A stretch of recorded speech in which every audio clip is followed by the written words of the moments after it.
Wow, work. Hello, everyone. Beam from the bedroom here. You can tell Junky Master. With this, I'm gonna play it clean because these pickups sound really, really good.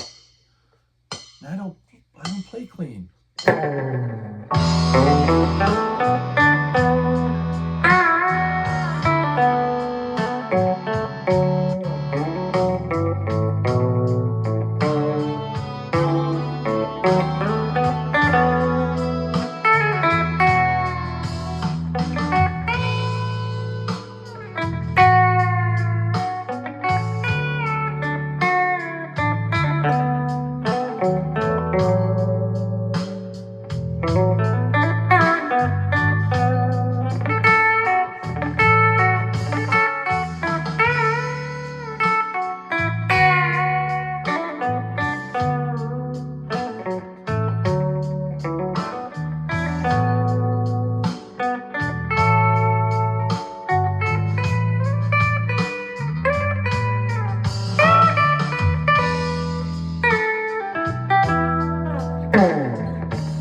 little bit of drive.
So when I switched over to the gain on the amp, I forgot I had the delay on.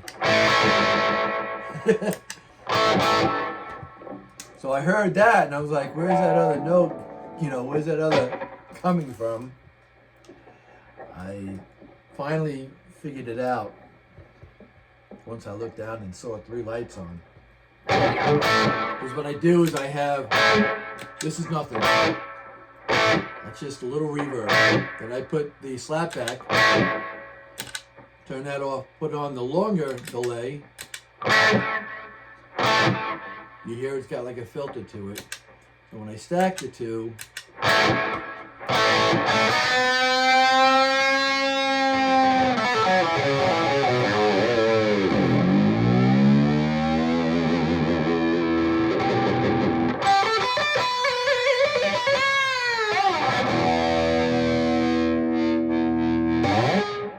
so yeah, that's what I did. I don't know how it sounded, how it's gonna sound on the video, but I know in here when I was playing, I was like, what's going on here? I don't like that. So what I did was I had a little dent in the back of the neck. Yeah, right there. Can't really see it.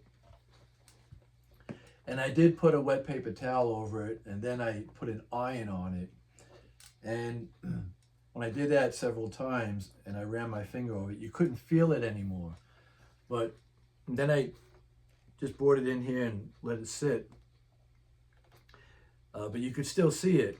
When I came in here to play it, I was going to see if, I could feel it.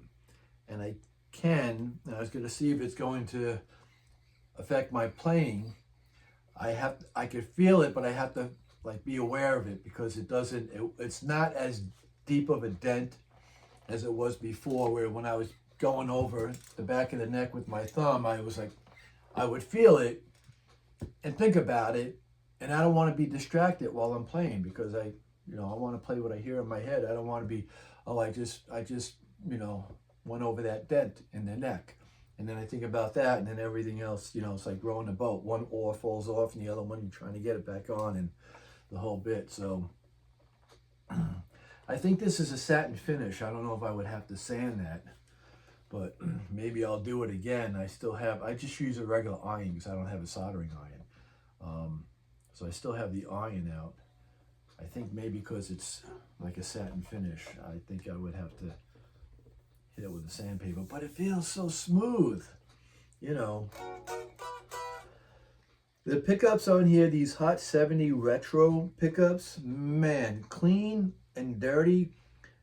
For EMGs, I gotta say they're my favorite, because I'm not a huge EMG fan. I don't like EMG pickups.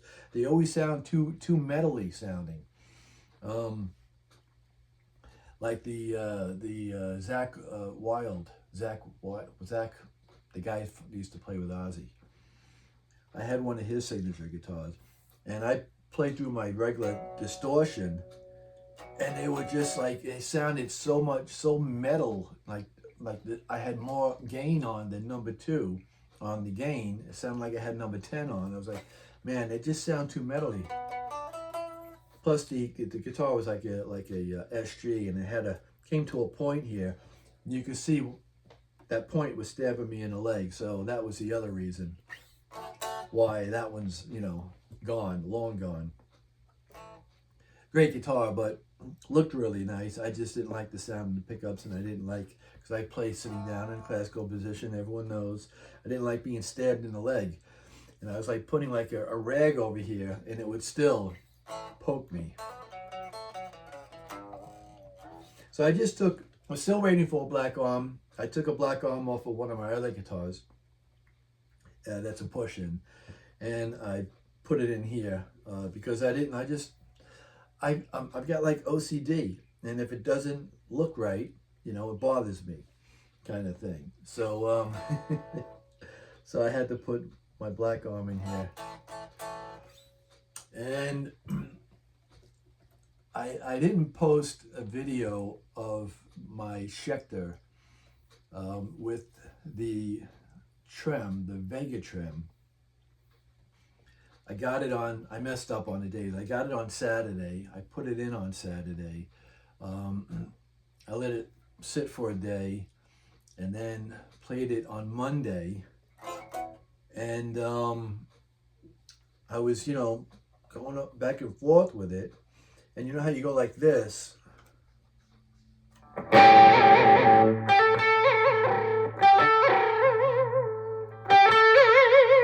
Well, as I did that, I don't know if it snapped in here, but it popped out. And this part was still in, and this part wasn't on the Megatron. It's got 2 slots like that. And, I loosened the strings, and I got it back in, tuned it back up again, and went to play it. When I went to play it, and now when I lift up on the arm this way, it popped out again. And when it popped, I have a video of it. And I was like, what? Tried to put it back in, and still, it was like, something's not right with this thing. So I had to cut the strings off, a new pair of strings, take the unit all apart. I have the guitar hanging over there with nothing on it, no strings and no tremolo. All the bits are over there. And I'm getting another one tomorrow. So I don't know when this video right now that you're watching, when it's going to come out, before, during, or after. I don't know. But yeah, of course. No, that's just my luck. But sometimes the little bad things have to remind you of the good things. That's how I look at it. And yeah, I did put the olden horns, good luck horns, on here. The Viking Norwegian symbol. And I changed the knobs. The knobs are white, and the white goes down on these, which I like, because the other ones, they just show a line on the top. And now I could also see, when I have it facing this way, and I play like blues dirty, I like the backing off on the volume. I could actually see where the volume is, exactly where I want it. And the fact that I went down pretty low with it, so that, it kind of like tightens up. So it's not like I'm going to hit it, changing the toggle switch and then changing the volume of the guitar. So I kind of like that too. I was bringing it up and, loosening it, bring it up, tighten it. And then it was like, it's like a speed knob. And I'm like, wait a minute, I think I might like it tight, because I'm not, the only time I do it is on a song, if I can remember. I think I do it on this song right here.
So yeah, so it's a little harder to turn when I do that particular. Even because down here when it's turned off, it's just as tight when it's on the all off, like when it's on the all on, from 10 to 1. So yeah, it's a little, now I'm rethinking it. That's what I do, but yeah, that is it basically. So yeah, it's not distracting me while I'm playing. I have to feel for it to find it. So it was before, it was such a dent that when I would just play, I would feel it. And I think I mentioned it in other videos, or the other video. So yeah, that's about it. That's it in a nutshell. This is me in a nutshell. Word. So yeah, lovely neck on this thing, man. Great jumbo. I think they're jumbo or extra jumbo frets on here, but really sweet. The maple neck, because it's satin in the front on the board as it is on the back. It's nice and smooth. You know, really, just as nice as the baked, or what people say baked or caramel maple fingerboards. Nice and smooth. I like it. So thanks for watching. Have a good day and better tomorrow.